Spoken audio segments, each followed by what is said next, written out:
I see friends that I've had for over years, family, and everybody's here today.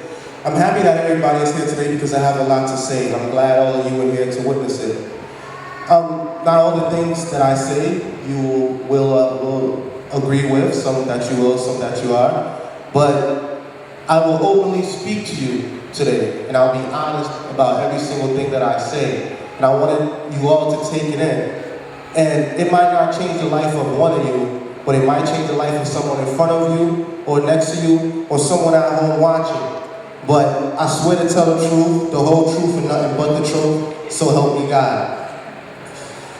Dear Heavenly Father, we thank you for this moment in time. We thank you for all the blessings that you bestowed upon us. We thank you for helping us to get this far. We thank you for getting this far and protecting us from the evils of this world. We ask you to keep us close to you. We ask you to forever keep your faith. We ask you to be strong because the flesh is weak. We ask you to forgive us for all the sinful ways within us, and we ask you for a better tomorrow. In Jesus' name I pray, amen. I entitled this the Miseducation of a Christian because I feel like most Christians are miseducated. When I say miseducated, I mean in the sense that we live our lives every day, but then again, there's a lot of things that we might miss. There's a lot of things that we may not know. Lauryn Hill once had an album called The Miseducation of Lauryn Hill, in which she explained that the way that she was living, she thought was right, but then as she really seen what was more important in life, it dwelled on her. And at one point she was like, they told her, think with her mind, and she was like, no, I'm gonna think with my heart. So today is sort of like a lesson. So it's gonna be an open class. I'm gonna engage the crowd. Whatever you believe, you can make your own research about it if you don't believe me, okay? Just take it with an open mind. In the beginning, there was nothing. There was darkness. God came and he forged the earth because the earth didn't have any shape. That's found in Genesis 1, chapter 1 through 3. And God said, let there be light, and there was light. And God named the light day, and the darkness was called night. And the Spirit of God moved across the earth. So that's how we had day and night. Okay, Genesis 1 verse 6 through 8 says, and God said, let there be a firmament in the midst of the waters, and let it divide the waters from the waters.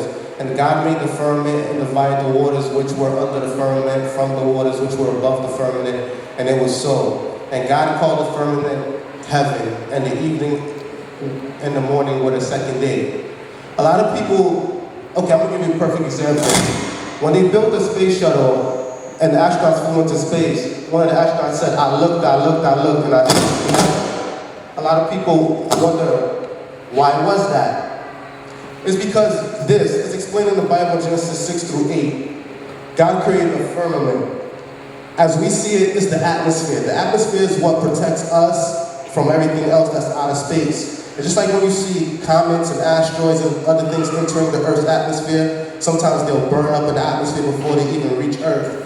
God made Earth that way in order to protect us so that we could be able to breathe and to protect us from everything else that's outside. The second firmament is what we know as space. Our Earth, our planet is small compared to the rest of the universe. The universe is big and immense, and there's planets that we have never seen that we don't know if there's life on it or not. That's yet to be determined.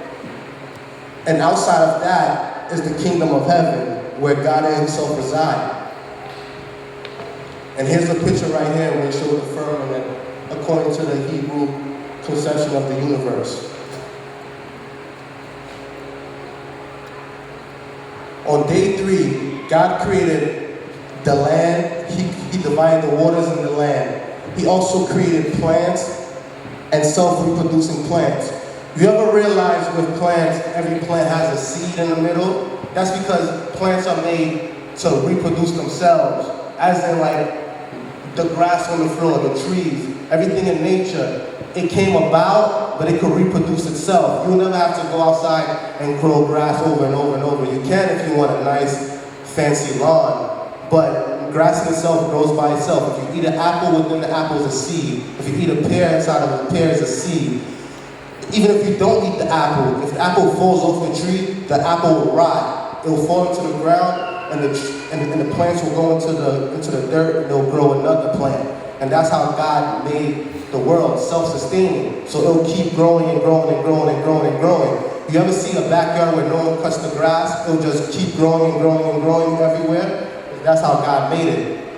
At the beginning, no one ate meat. Everybody ate plants. All the animals ate plants, and all humans ate plants.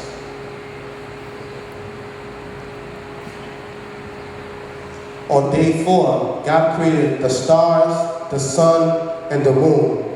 Who here knows why God created the stars? Or what's the purpose of the stars? Or what can the stars be used for? Does anybody know?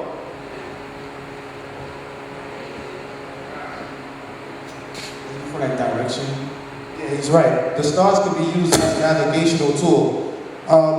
Anybody heard of the song The Drinking Cord? Or during slavery, they used the North Star Polaris to find the north all the time. Like the different constellations and different astrologies, it's like a map in the sky, basically. That's what the stars are. Okay? Does anybody know what the sun was provided for? That's an easy one. No one knows?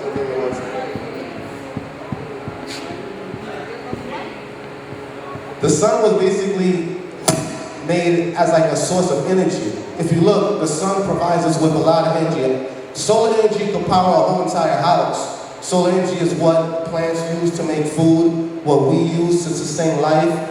God gave us a certain complexion to protect us from the sun. And the sun is basically the giver of life because it helps everything grow. Plants can't grow without the sun, and we can't really grow without the sun either. Does anybody know what the moon was for?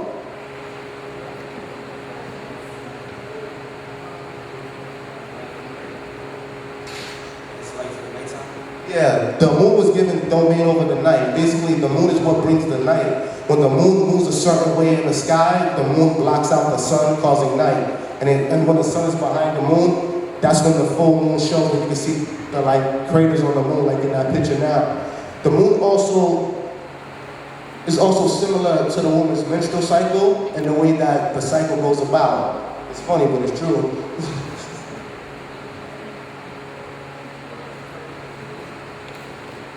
On day 5, God created all the animals under the water and all the animals that fly in the sky. That's basically the deep water animals like the sharks, the dolphins, the turtles, and everything else. They said that most of the oldest life is under the water, and the mass majority of our planet, people pay out who on the globe. So there's so much hidden treasures under the water that we haven't even seen ourselves, and the flying birds also came afterwards.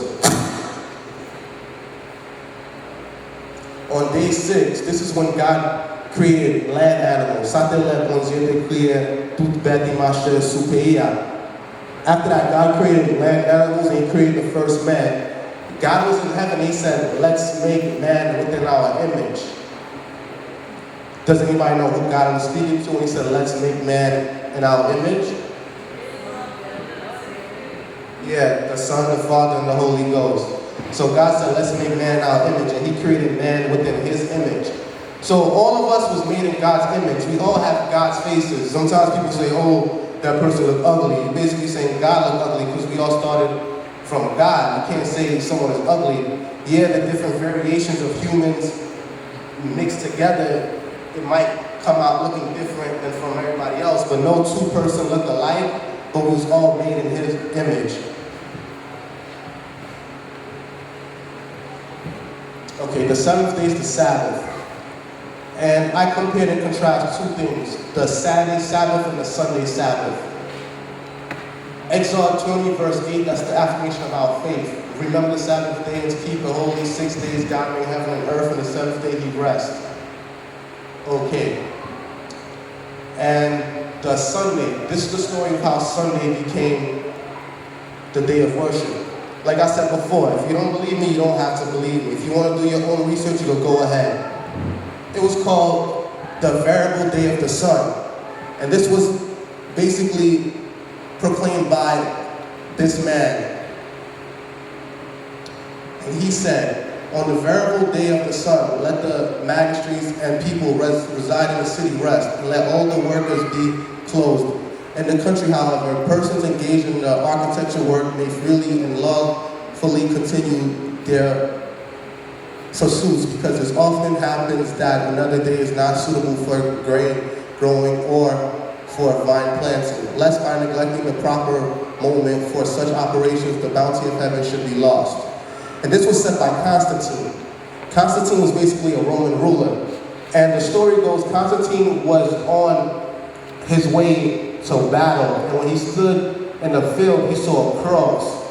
And the cross caught on fire. He saw this as a reason to convert to Christianity. But he wanted to mix Christianity and paganism together. So basically what he came up with was Sunday. And it was called the variable day of the sun. Basically, that was a day put aside to worship the sun god. Some people know him as Zeus or whatever. So that's why they started Sunday. Sabbath is important to keep it holy. A lot of people say, oh, I can do anything I want on the Sabbath, or they might say, oh, I can go to work on the Sabbath, I can do something else, everything else. I personally, I'm gonna give you experience from mine. When I was younger, I went to work on a Friday night one time. Basically, my sister, she was living in Long Island at the time, and so she bought a flat tire. Someone did it in Long Island, I left side, because I did the couch, we did flat. So we went out to Long Island to help her with the flat tire. I got a call from my job saying, oh, come to work, we need you. I said, okay. My mom said, my mom did, oh, college got by. My mom said, don't go to work. Parce que it's the Sabbath. She was like, it's the Sabbath, don't go to work. I being hard-headed, I went to work. So when I got to work, it was a regular day. I was just there, doing whatever I usually do. So they called me into a room. They was like, okay, let me ask you a question about something that happened. And they asked me about a gift card. I was like, I don't remember. I don't know what you're talking about. It was like, okay, so-and-so happened. But a few months before that, I used to work as a cashier. A customer came in and left a gift card at my register. I didn't pay any mine until I left it there. So my coworker came, he took the gift card, and then he signed on his register. He bought 2 gift cards. He gave me one, me not thinking about nothing on it. I put it in my pocket. He took one, he went about his business. What he did is, he went to the store and used his employee gift card with the gift card. So then, someone came in, they said they lost their gift card, they tracked it came back to him. When it came back to him, it came back to me. So I'm sitting in the room, they want me to write a confession. I'm gonna tell you as a man, you gotta stand on rules and principles as a man. At the end of the day, somebody else's mistake, you took it, because at the end of the day, I was there, I took it. I could have been like, no. I could have told on him, even though I don't tell on people, but I could have told on him, but I didn't. So I was just as guilty as he was. So when I got up, I looked in the mirror of the office, and I saw the police. That's the first time I got arrested. So when I went to the precinct now, it was the same day the Biggie Smalls movie came out, the Notorious movie. So like, you know, a lot of black people got locked up that night. Like, a lot of black people. So like, I'm sitting in the cell and I'm like, oh man, like, I was upset at myself. I was very upset at myself because I'm about to get from the guy, but they call on the situation side. At the same time, if I didn't go to church, if I didn't go to work on Friday night, I would have never been in that situation. He probably would have got arrested by himself. But at the same time, God put me in that situation to learn that. And I learned that. So I went through the whole system. After I went through the whole system and whatnot, my parents came and they got me a paid lawyer. Come to find out, my lawyer, he used to work on Wall Street, but during that time, it was the time of the recession. If I think in job on the left side. So he was a Wall Street lawyer during recession. He didn't have nothing better to do. So he came to all of my court dates. The people that arrested me, they never came to none of the court dates at all. So what ended up happening was the case was dismissed and it was sealed, but it taught me a valuable lesson. I wasn't able to find work for 2 years. I put out there, even job because it was during the recession. Everybody remembers the recession. No one was getting jobs. My mother wrote me my mother wrote me a check for $300 to put in my bank account. She was like, stay out of trouble. So I took that $300 and I kept it. So my first job after that was working overnight stock after that. So I worked overnight stock. They started to schedule me on Friday nights, the same thing. I was like, listen, I can't work Friday nights, it's my religion. They said, yeah, but you just started this job. I said, yeah, but listen, I didn't just start this religion. So I stood on the morals and the principles that I learned. And I already went through that lesson once. I was going to go through the lesson twice. So they kept scheduling me. They kept writing me up because I wouldn't come to work. But at the same time, you got to have faith in what you believe in. Because if you don't believe in what you believe in, nobody else will. Nobody else will. So after a while, they saw that my faith was more important to me than that job. After that, they never scheduled me Friday nights at all.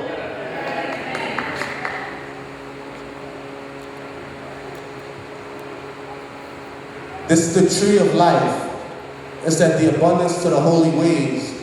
The tree of life basically is a metaphor, but it was actually there in the Garden of Eden, but it's a metaphor. Basically, it's the tree that sprouts out of the world and that brings life to everything else.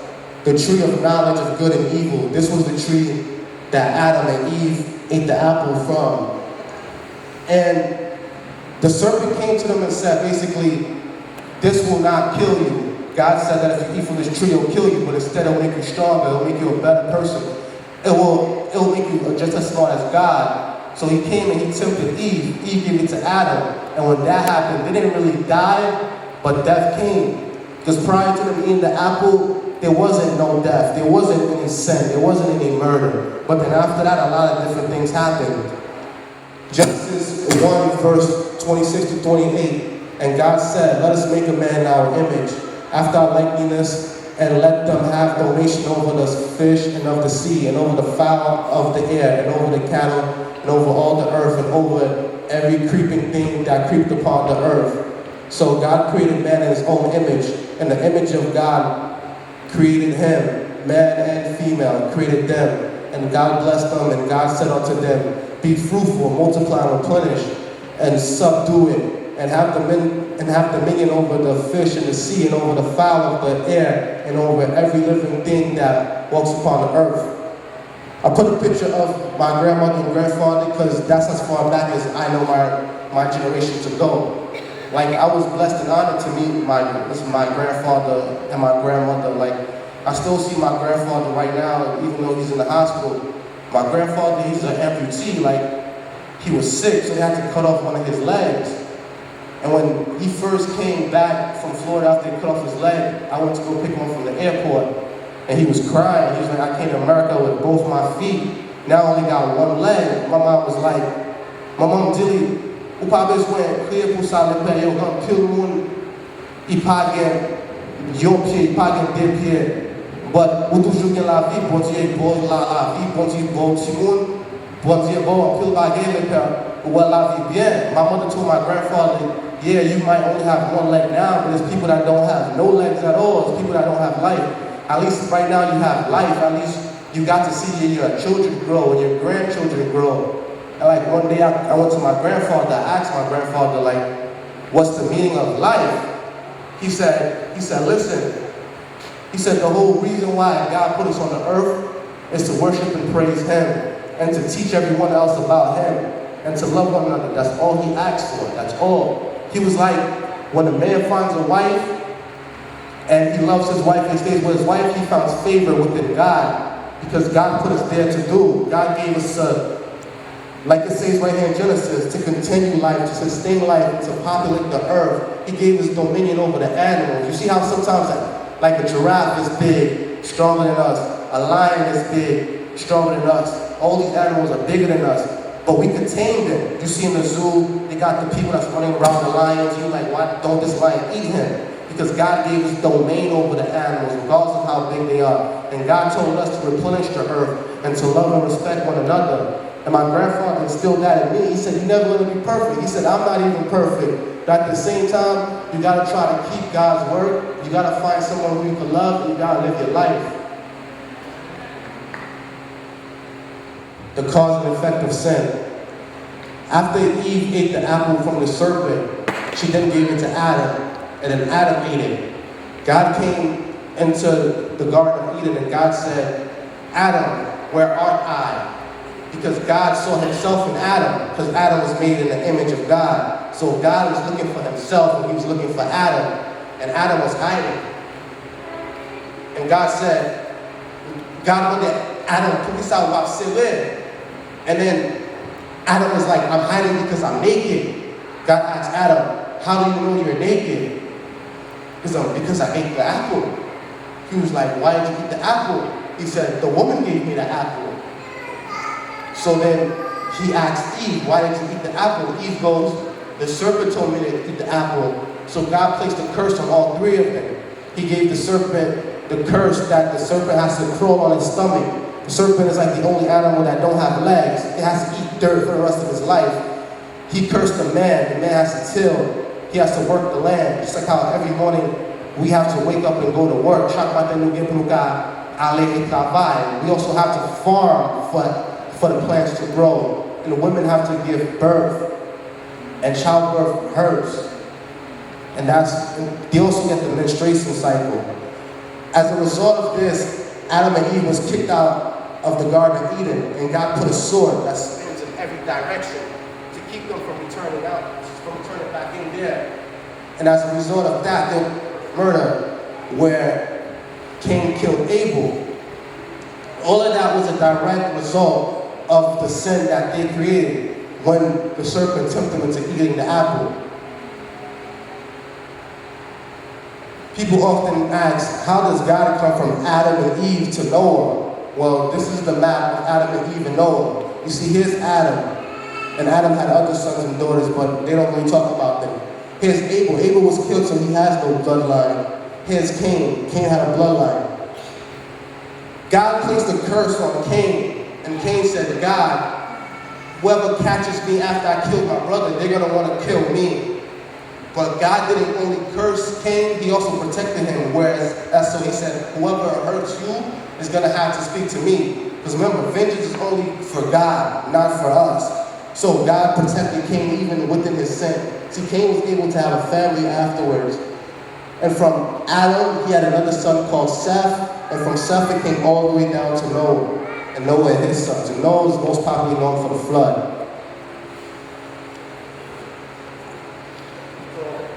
So I compared and contrast two things, the Noah's Ark and the Titanic, because I want to put it between then and now to show the power of God. How much people here know about the Titanic? Everybody. From the movie, right? My heart will go on. Everybody know that song. Everybody knows Noah's Ark, right? Okay, so Noah's Ark, that's found in Genesis chapter 6 to 9. It was built by a 500-year-old man. Noah was 500 when he built Noah's Ark. It was made of 300 cubits in length, 50 cubits in width. It was made by something called gopher wood. That must have been exclusive because I never heard of it. But it must have been strong. Because look, it lasts 40 days and 40 nights of non-stop flooding, non-stop. There was 8 people on board, 7 pairs of all clean animals, and 1 pair of all unclean animals. Now we compare that to the Titanic. The Titanic was owned by a company called White Star Lines. It had 2,224,000 people and crew members and people on board. 1,500 people died that day. It was the largest ship afloat at the time, and it was considered to be unsinkable. But guess what? It sank. It sank only 4 days into its maiden journey, getting hit by an iceberg. So you see the difference between when something's made by fate and when something's made by man. This was the sign of the covenant. Genesis chapter 9, 12 through 16. And God said, this is the sign of the covenant. I am making between me and you and every living creature with you a covenant for all generations to come. I have set my rainbow in the clouds, and it will be the sign of the covenant between me and the earth. Whenever I bring clouds over the earth and the rainbow appears in the clouds, I will remember my covenant between me and you and all the living creatures of all kind. Never again will the water become a flood to destroy your life. Whenever the rainbow appears in the clouds, I see it and remember the everlasting covenant between God and all the living creatures of every kind on earth. After the flood, a lot of people died. The only people that survived was Noah and his family that was on the ark.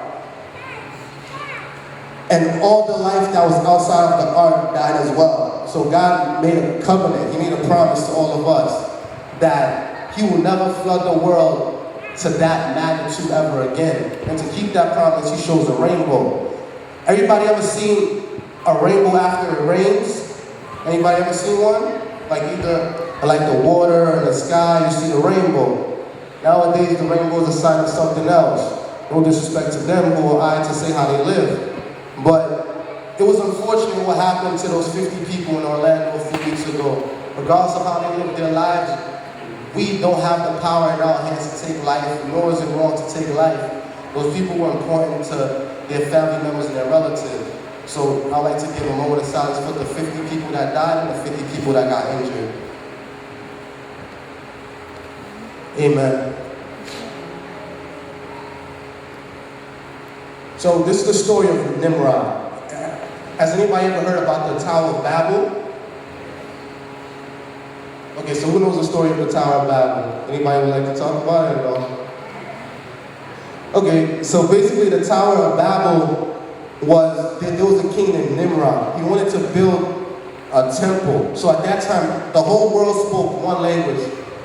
And so they wanted to put everything together so that they could build a tower that reached heaven. So once they reached heaven, they would basically fight God. So God came and God was like, this is what you do. All of you are working together, and all of you speak in one language, and this is what you want to do. You want to destroy the earth.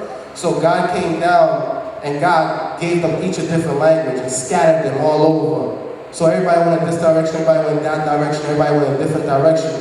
So now you see today's world, everybody speaks a different language. Even me now, I'm speaking two languages. And the reason why is because God came down on the Tower of Babel. Nowadays, you see everybody trying to make a tall tower. Paris has the Eiffel Tower. New York has the Empire State Building, and we have the Freedom Tower. Dubai, at the moment, has the tallest tower. And they all fighting to see who has the tallest tower. At one point, they was all having an arms race.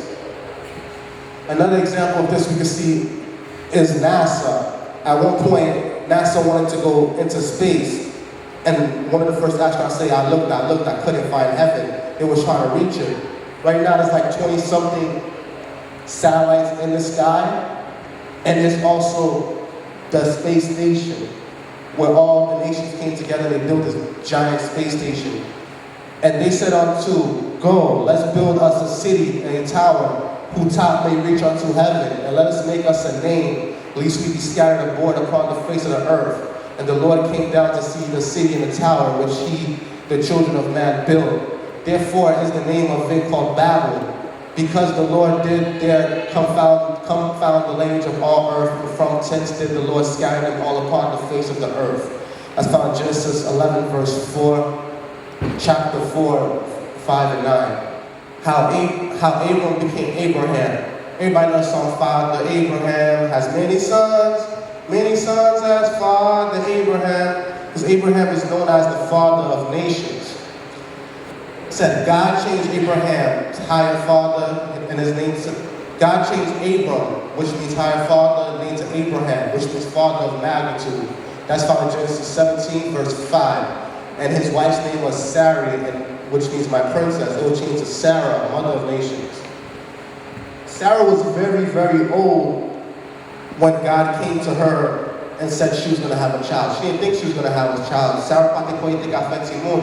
To the point where she gave one of her servants as wife to her husband because she did not have faith. And so 3 angels came to Abraham. So when the 3 angels came, he said, your wife is going to get pregnant. His wife was outside of the room at the time and she laughed. So one of the angels said, what, you think nothing is in God's power that he can't do? I heard you laugh. She was like, no, I didn't laugh. She lied to God. Of course they heard her laugh. So she had a son. His name was Isaac.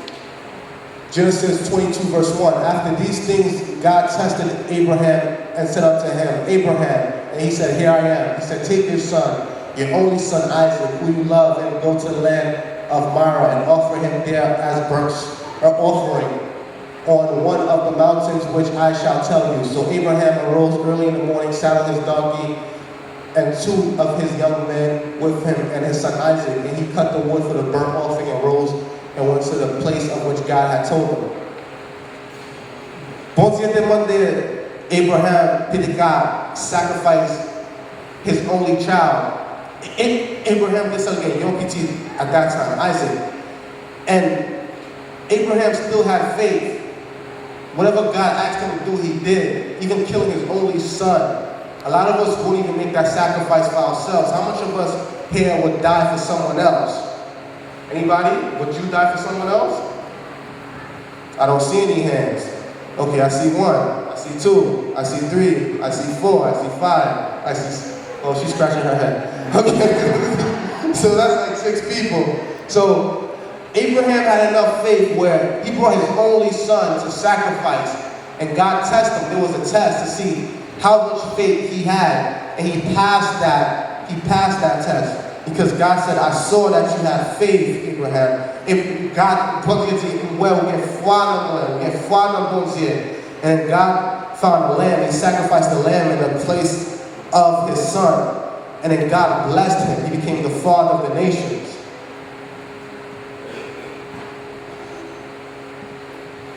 Isaac later had a wife named Rebekah.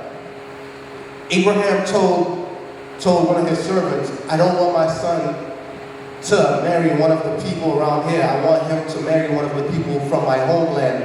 So he sent one of his servants to go find his son a wife. And then he told Abraham, "What if he doesn't come back with me?" Abraham told him, "The Lord will be with you. The Lord will make her come." So he went. When he went there, he found a woman by the water, and the woman was like gathering water. So to show that the woman was a woman of God, the woman, before she took water, she gave him water, and she gave the camel water. So he saw that this was a sign from God. So he gave the woman, I think it was a bracelet, was it? He gave her a bracelet, and he gave her a ring. And he said, "Will you come back and marry my master?" And then she went to her parents, and he asked her father, and her father was like, "Okay, he can go back with her." Genesis 25 said, "The Lord said to her, 2 nations are in your womb. 2 people from within you will be separate. One people will be stronger than the other, and the older will serve the younger. When the time comes for her to give birth, there will be 2 boys in your womb. The first one will come out red, with hair all over. The second one after came with his hand gasping to the heel of Esau. So he was called Jacob." And that's Jacob and Esau. Jacob and Esau were 2 brothers, twin brothers. Esau came out first, and Jacob came out second, holding on to the heel of his brother. One day, Esau came from the field, and Esau said, "I'm hungry." He was like, and he asked his brother for something to eat. His brother was like, "Give me your birthright." He said, "What good is my birthright if I'm not even alive to like actually use it?" So he sold his birthright for a plate of food.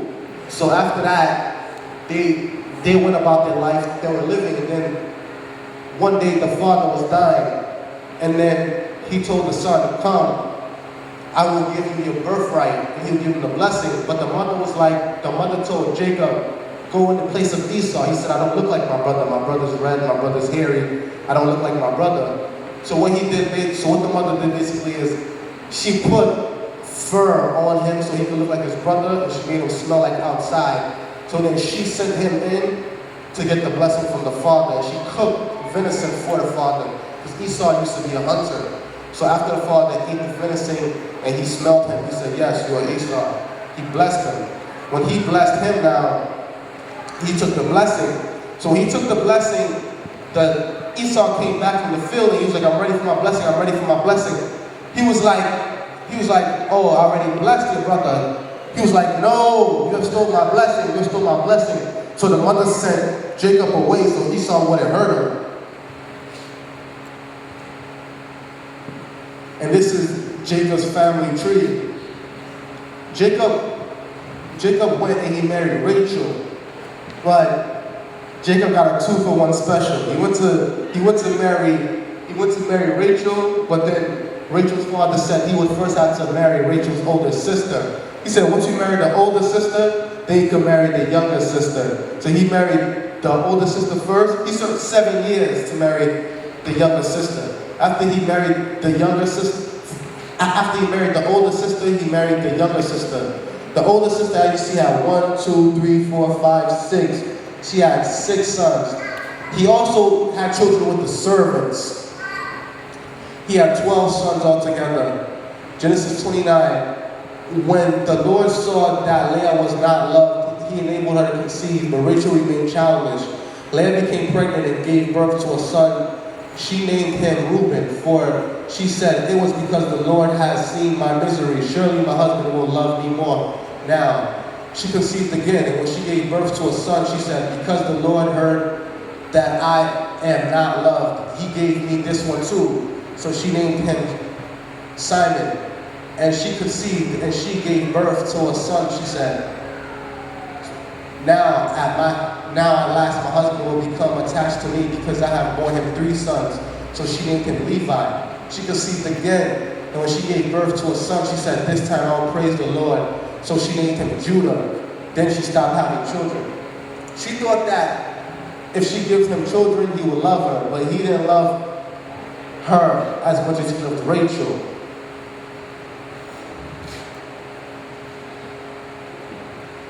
The story of Jacob, the revenge of the dreamer. Everybody know that Joseph was a dreamer. Joseph had dreams. And because of his dreams, his brothers did not like him. So what they did is they threw him into a pit. So when they threw him into a pit, they wanted to kill him. Pour ça, ils ont dit, pâtier,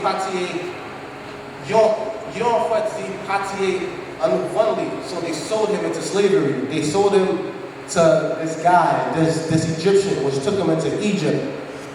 When he took him into Egypt now, he understood that his power was to read dreams. So he put him in charge of his whole house, of everything. He wouldn't worry every time Joseph was in the house. So every time Joseph was in the house, he wouldn't worry. So one day he left to go out. And then his wife used to always try to sleep with Joseph, and Joseph would be like, no, I don't. I'm good, I don't want none. Because Joseph wasn't trying to do all of that. So one time she grabbed onto his coat. So when she grabbed it, it ripped. So when it ripped, she held it in her hand. She held onto it until the master came home. When the master came home, she said, look, he tried to sleep with me. He said, oh God, he didn't say a kushis I can wear. So when that happened, they threw him into jail. When they threw him into jail, he became the leader of the prison. So when he became the leader of the prison, they saw that he had dreams too. It was 2 people that used to work for Pharaoh. It was the person that would pour the wine in Pharaoh's cup, and it was the baker. He had a dream that the guy who crushes the grapes will continue to crush grapes for Pharaoh. But he told the baker that the baker was going to die. So he told the person that made the wine, don't forget about me. Don't forget about me. He forgot about it. Stayed in jail for years more after that. So after that, the Pharaoh was having a dream. He was asking everybody, what does his dream mean? What does his dream mean? Pharaoh got on the kissa left side, Papa one. So you'll see, you'll get a neg on the prison. He couldn't leave left. They said there was a guy in jail. He could read dreams. So when they went to jail, they looked for Joseph. Joseph was there. So Pharaoh called out to Joseph, and Joseph gave him an interpretation of the dream. He told him about the famine that's going to come, and then he said to prepare for the famine, save your food so that you won't fall victim to the famine. So Pharaoh did. Because of that, Pharaoh gave him a robe, he gave him a chariot, took the ring off his finger, and he made Joseph second to him in all of Egypt. So from shepherd to slave to second of Egypt. That's the glory of God, to the point where he was able to bring his brothers and his fathers back into Egypt. He did a ploy where he dropped the cup into one of their bags because his brothers were coming back and forth from Egypt to buy food because there was a famine back in their land. So he dropped it. He made his soldiers go after them and bring them back. And he said, I'm not going to give you back your brother until you bring your father. So the father came back and he was like, I'm Joseph, the one that was sold into slavery. I'm still alive, Father. and they lived in Egypt for a long time. I compare myself in the sense that this picture, when I took a picture with the mayor, everybody started calling me, everybody wanted to be my friend. It was like, yeah, like, let's work with you, let's work with you, let's work with you. But they don't understand that every blessing comes with a burden. Every single blessing comes with a burden. You can never reach a certain level without going through a lot. Like at one point, back in February, I could say, like, I made a mistake. I made a mistake that caused me. I let my anger get the best of me in a situation. I let my anger get the best of me, and I kicked the door. I wasn't expecting the door to break. I had on Uggs. I didn't have on Timberland boots. Like if I had Timberlands, then yeah, I would understand that the door would break. So when the door broke, like the police was called. I ended up getting arrested. So when I got arrested, I went to the 69th precinct for kicking the door. So when I went there, the first thing I told the police officer, I told them, don't do me like Freddie Gray. Because they had me like this and my feet up. And during that time was when Freddie Gray died, the other guy died, Sarah Bland. It was a lot of people. It was getting ridiculous to the point that every week you saw the police kill an innocent black man for no reason. They were like, oh, he has a gun, or he has a knife, or he had this, he had that. Even when you don't do anything, they'll arrest you and you end up disappearing. They'll say that you killed yourself, or they'll say it was by accident, or they'll say, oh, they don't understand, they'll do an investigation. Even when they have it on camera, they'll say, oh, not guilty. It wasn't making any sense. So when I was in that position, like, I wasn't scared because God was with me, but at the same time, I was like, I let my emotions get the best of me and put myself in that situation. So the first thing I did when I was in the cell is I went on my knees and I prayed. During that time I was fasting because there was a lot of things going on. I was fasting. I didn't eat for 3 days during that time. So I sat there. I was like, really? You are really trying to bring up fraudulent charges to keep me here. They was like, oh, we're going to try to charge you with a felony and this and that, all type of nonsense. I was like, all right, because I know my God is good. Like, I'm not even worried about that. So I sat down. I said, I'm going to go through processing. I'm going to go through bookings. I'm going to go home. So I just sat there. I made my 3 phone calls and I sat there. I was brought downtown. When I was downtown, the whole time I was downtown on Central Bookings, no handcuffs on me. I was walking like this to the Central Booking. No handcuffs on me. The officer said, just relax, just sit down. I sat down, I took a seat. Sometimes God makes us all sit down. We all think that we high, we mighty, we can't be touched, we act like we can't lose everything. We got to say, just like this, we could lose every single thing. We have to humble ourselves. It's times like that that you understand how touchable you are. How at one instance you could lose everything. How somebody could trick you out of your position with words and make you end up in a place where you might lose every single thing. So I sat there Friday night. No, I sat there Saturday night into Sunday morning came. A police officer came to the cell. He was like, he called my name. I was like, yeah. He said, what's your date of birth? Everything else. I said, this is my date of birth. He said, okay, just follow me. He was like, all right. He was like, there's magnificent discrepancies in the case. I'm gonna let you go. I said, okay. He said, just put your hands behind your back and just walk through the courtroom. You're free to go. I was like, okay, so no charge is gonna be pressed. It's gonna be as if it never happened. I said, thank God. So I left after that. So that same weekend, that same following week, Ernst was supposed to preach. It was Ernst's turn. That was February. So I prayed. Because a lot of different things go through your mind when you go through that situation. No one knows situation until I was like, I'm supposed to be a leader, I'm supposed to be a role model, I'm supposed to do a lot of things. How I put myself in that situation? How? It even made me want to give up on everything I was doing. Like, what was the point of this? What was the point of having these youth days? What was the point of being a leader? What was the point of helping everybody? What was the point? And I prayed. So, there's a verse, though our sins are red like scarlet, he will make it white as snow. While we prayed, in 4 days, on that same Friday, the blizzard came. When that blizzard came, none of us was able to go to church. You see that? Though our sins are red like scarlet, he'll make it white as snow. And the blizzard came. So after that, I prayed. And then we was given another month. And the month after that, Ernst preached, Ernst delivered a message where even when it seems like the thing is impossible, God will be there. God will help you through the most impossible. And that's where I got it from. Everybody sees this picture with the man, like, oh, you made it, you're successful, oh, this and that. But they don't know what I went through, how it came through. And then my company asked me, they said that the mayor was coming to talk about how they were merging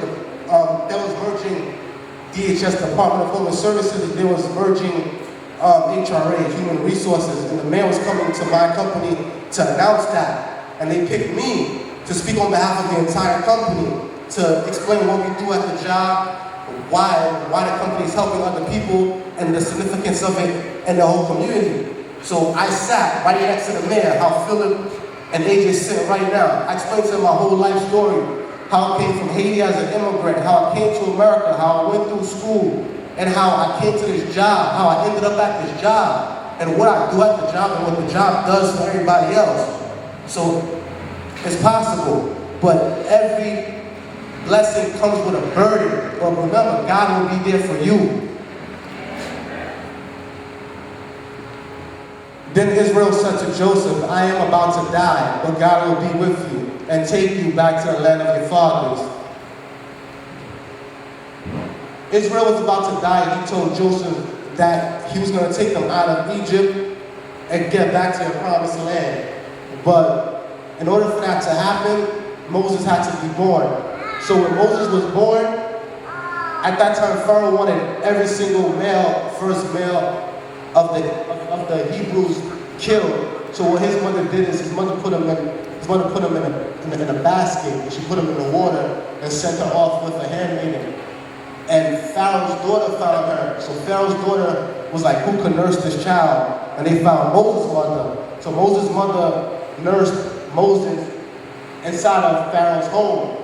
And Moses was raised in royalty. He was raised in the house of Pharaoh. But he later became the person who would help the Israelites escape out of Egypt. So Moses went to Pharaoh. He said, let my people go. Let my people go. He was like, I'm not playing with you no more. Let my people go. And then Pharaoh said, no, I'm not letting him go. Like, I'm Pharaoh, you're not Pharaoh. So God gave him a stick, and he was like, go, show Pharaoh the power of God. And then this was the plagues of blood, where all the waters of Egypt was full of blood. The plagues of frogs. Egypt was covered with frogs. The plagues of lice, when all Egyptians caught lice. The wild beast, when all the beasts in Egypt died. The cattle plague that covered all the cattle, the boils that grew on the Egyptians. Hailstorms fell from the sky. Locusts, darkness. It was a point where Egypt was dark. Egypt didn't know why. You want to get lab men on Egypt. And the last plague was the death of the newborn. Anybody ever heard of Passover? Do you know why there's Passover? Yeah, it's Passover basically because God said he was gonna kill the first male of everybody, even Pharaoh. So he's told all the Egyptians and all their friends to put blood over the front of their house. So when the spirit of death came, he would pass over. So that's what occurred. So after all that happened, Pharaoh was like, you can go. But even after Pharaoh said they could go, he still chased them. He chased them all the way to the Red Sea. And when that happened, Moses spread the water and he was walking through it. When they was walking through it, Pharaoh and all them came after them. So then the water closed back up and they were drowned.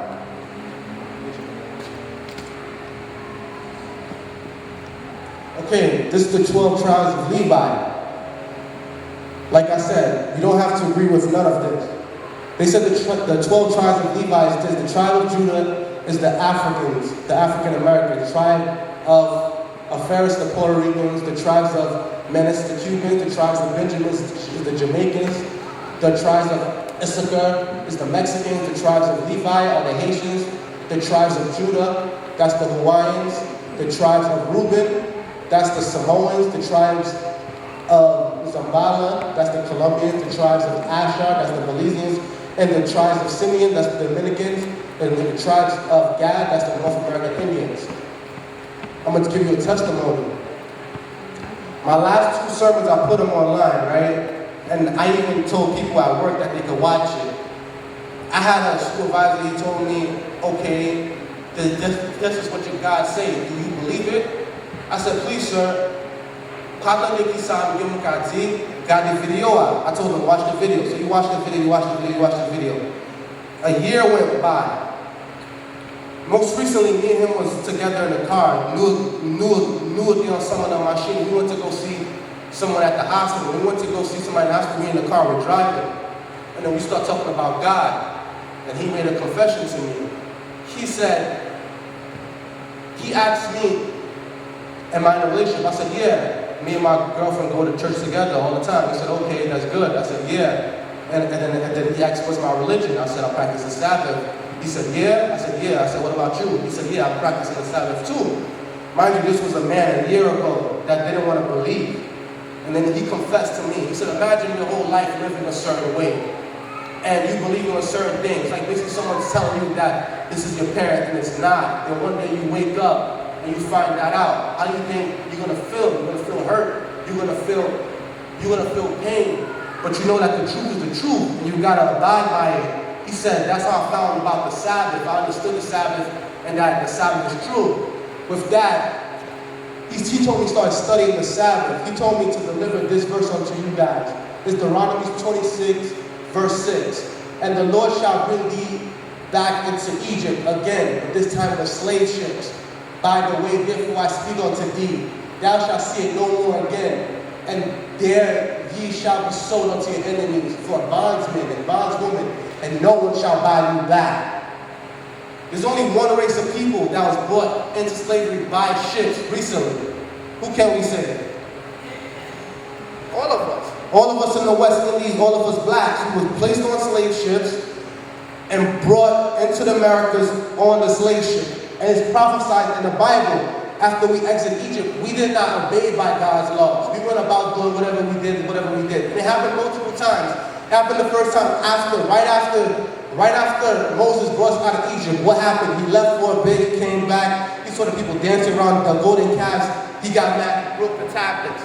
He asked Aaron, what happened? Aaron said, I don't know. He burned the calf. He went back up into the mountains to speak to God. His face burned to the point that everybody who saw him, they couldn't even look at him in the face. They was like, what is that? He had to wear a shroud over his head. He came back and re-delivered the 10 Commandments to us. He re-delivered them again. But look at the world now. We fell back into sin. We lost our identity. We forgot who we are. It's like we're walking around blind. It's prophesied that we will be returned back into bondage. We'll be placed on ships, brought to a place where we don't know where we at. When the slaves came to America, they didn't know where they were. They couldn't run. They couldn't even speak the language. They were placed into bondage. Till this day, no one brought us back. No one set us free. Technically, we have the Emancipation Proclamation, and different places were set free, but are they really free? Slavery changed. It came from physical bondage to mental slavery. And even on top of that, it's still the prison system, which is the modern day slavery. Why? Because of our sin. We lost ourselves. If you entertain a clown, you then become part of the circus. Why try to entertain someone who is not doing anything for themselves? They're only going to bring you down. There's people that's down, like misery loves company. There's people that's not doing nothing with themselves, that's not doing progressive, but they want to sit and criticize. For what? Because at the end of the day, you sit there and you criticize them, you could help. You could do something yourself. You could add something to what everybody else is doing. But instead, you're sitting there mocking. But don't entertain that neither, because you never know what's in the next person's head. You gotta understand, there's a lot of sick people out there. There's not enough hospitals for all the sick people. So sometimes you'll entertain people and you scoop down to their level, and you will lose. You will lose. Do not cast your pearls to the swine. These are 10 things that I put on the list for the youth. I put the war above the shoulders. Try to fight all your wars above the shoulders. Don't ever try to fight with your hands. Don't ever try to fall into violence. Most time when you fall into violence, it's because of something someone said or did, not because they put their hands on you. People will try to trick you out your position. The fight is fought above the shoulders in your mind. You ever was having a conversation with somebody and they try to do what's called mental gymnastics, where you try to play either off your emotions, off your family, off something else, try to get in your head, try to trick you out of position and do something else. That's called the war above the shoulder. Some people play psychological games. The first one, always live by morals and principles. Morals and principles are those that every man should live by. You should have morals and principles. You should have respect for yourself and demand respect from everybody else and give respect. You got to give respect to get respect, but you got to give your respect first. For example, if you're going to cross in front of somebody, say, excuse me, sir, pardon me, and step back. If you say, excuse me, pardon me, you give your respect first. If that person is the same person, they're going to acknowledge that respect, they're going to accept it. If that person doesn't acknowledge it, they're like, get out of here, man, get out of my face. You already can tell there's something wrong with that person. There's something wrong with that person. You don't stoop down to their level. You stand by your morals and your principality. You stay firm. Play dumb, smart. There's a lot of people like, they'll come to you and they try to get in your head. They'll try to take all the knowledge that you have and they'll try to use it against you. You got to put ça au connaît, pour ça, il y a joué sur vous. Don't let them do that. I'm going to tell you this. A smart person can play dumb, but a dumb person can't play smart. Be a teacher without speaking. I was a leader before I was even put in a leader position. But the thing is, I was a bad leader, I could say. I wasn't doing the right things. I had to change my life before I could change the life of other people. I had to do better for myself because even though I was saying I wasn't a leader, there was people that was watching me. There was people that was seeing what I was doing. There was people that was mimicking me. You're thinking when you got to do something à faire. And either si t'as fait un bagage bon, si pas t'as fait un bagage bon, you t'as toujours gardé tout ça à faire. There was people that was still watching what I was doing, regardless if I was doing something good or bad. So it was up to me to do something good, to be a positive example. It's like a kid. A kid learns how to pee by watching his father pee. He doesn't know that. Children learn by watching adults.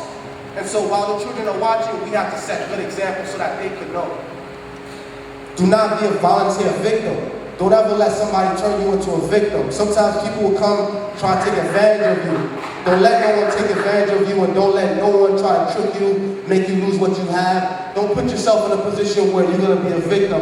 Perfect example, a lot of people go to jail, and when they're out of jail, they think, oh, everybody's going to help them, everybody's going to be there for them. But then when they go to jail, they're like, damn, nobody's here, no one's sending me packages, no one is sending me, putting money in my commissary. You're just shit dans la prison, et qu'on parle plus qu'à aider, qu'on parle plus qu'à voyer bagay bayo. You're just shit là. Complete your family. Number 5, complete your family. This is important. A family system is important, whether it's the traditional family or it's the non-traditional family. Family is important.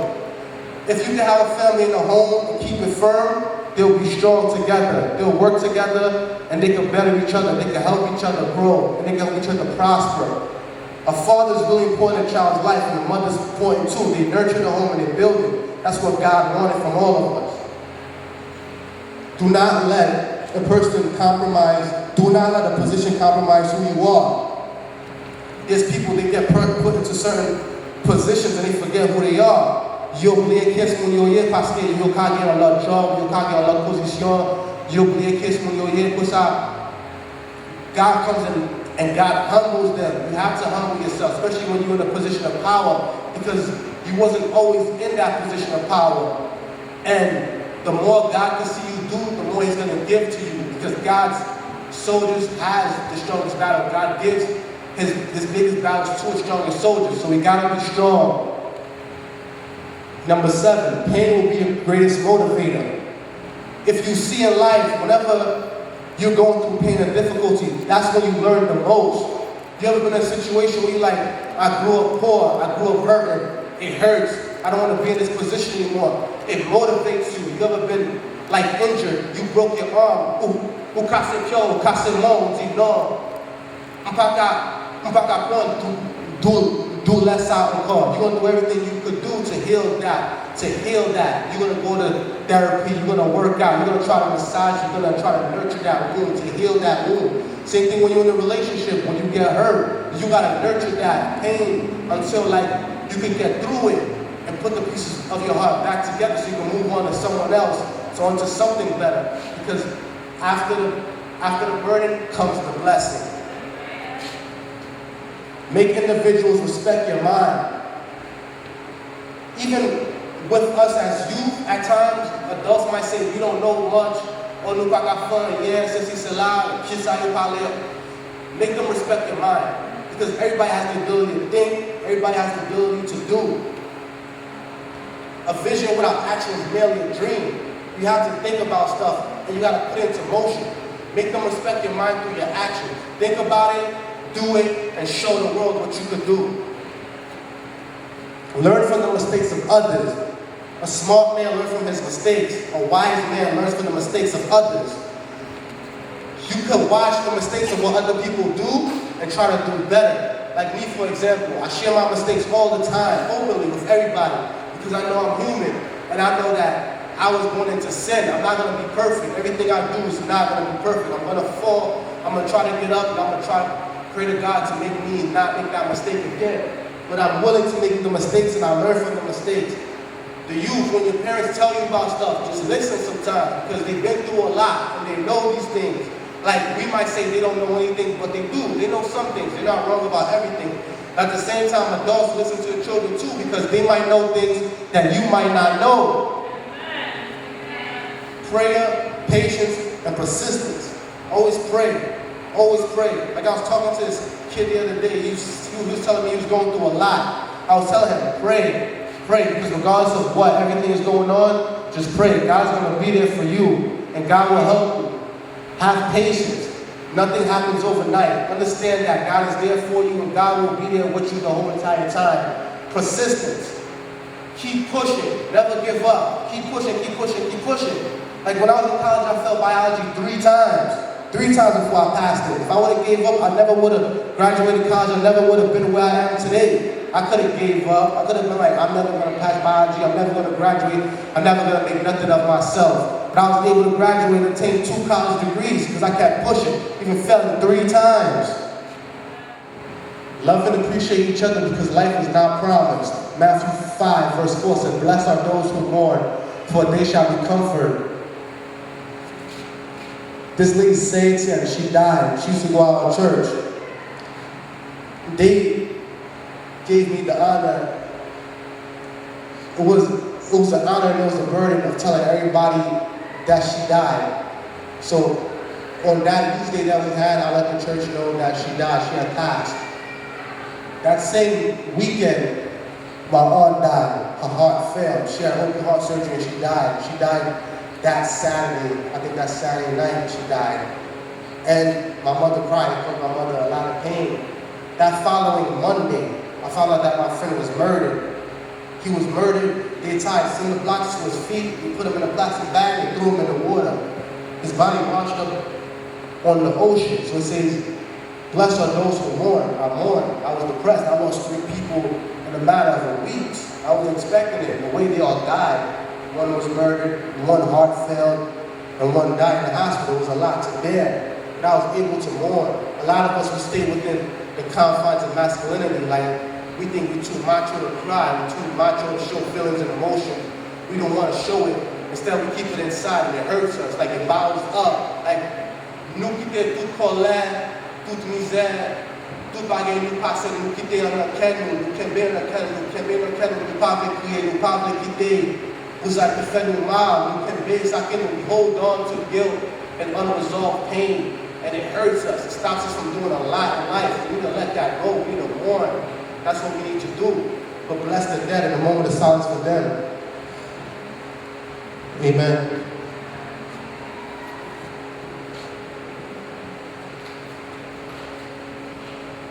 And this is why we are Christians. We're preparing for the second coming of Christ. Romans 14 verse 11 says, "For it is written, as I live, shall the Lord, and every knee shall bow, and every tongue shall confess."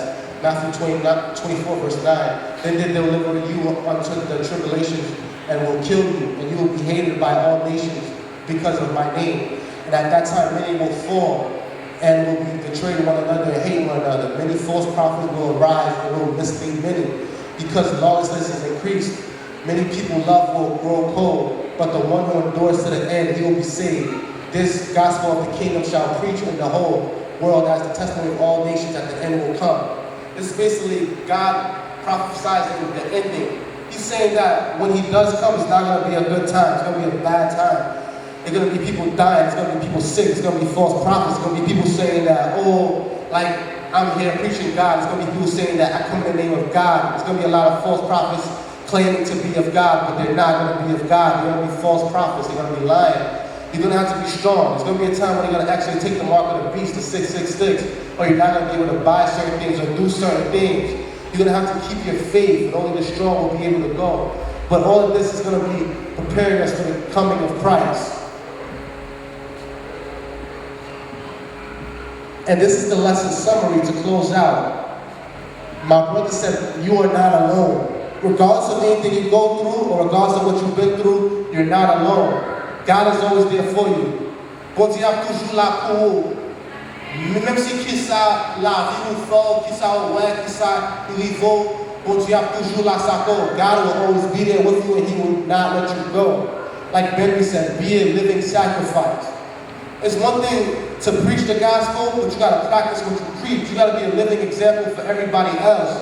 Tout ça au fond de la vie ou bien pour montrer tout le monde où c'est un chrétien. You have to show the world that you're a Christian by the way that you live your life, by how you live your life and how you treat one another and how you live with each other. Ernst said, keep your trust in God. Regardless of what you're going through, keep your trust in God. Never give up on God because he'll never give up on you. Like Jean-Noel said, he won't let us go. God will not let you go. Even when you let him go, even when you give up and you're like, all right, even when you say, oh, I give up on God, God will not let you go. God will wait for you to come back to him so that he can welcome you back into his home. Like Philip said, God's will. God's will always prosper. God's will is for all of us to live in the kingdom of his glory, for all of us to be saved, for all of us to rebuke the devil and all the evil that he's put out against us. I put up this collage of pictures because these are all the people that supported us throughout this whole year so far, all the people that have been here. I thank everybody. I thank La Odessa Church. I thank all the youth. I thank all the adults. I thank all the men in the church. I thank Blue Angels for always supporting me, always being here with us. I thank the diaconess of La Odessa because you are a big part of the church, all the adults. Like, I feel like maybe you guys feel like you don't get enough credit, but it's everybody working together in unity that helped us to accomplish this. Because it's been a long time. This church hasn't been unified. And I'm happy that we were unified through the youth so that we will be able to do this and continue doing this. So I thank everybody that came here today. I thank everybody that's been supporting this, everybody that's been continues to support us. We'll continue to grow with one another. We will continue to work. And I hope God blesses everybody. I hope this message touched you. Whatever like you might not agree with that I preached on, you're welcome to do your own research. I welcome you to come praise and preach with us every single month. Every third Sabbath we're here doing Youth Day. I thank everybody for your continued blessing. And I hope God be with all of you today. Amen.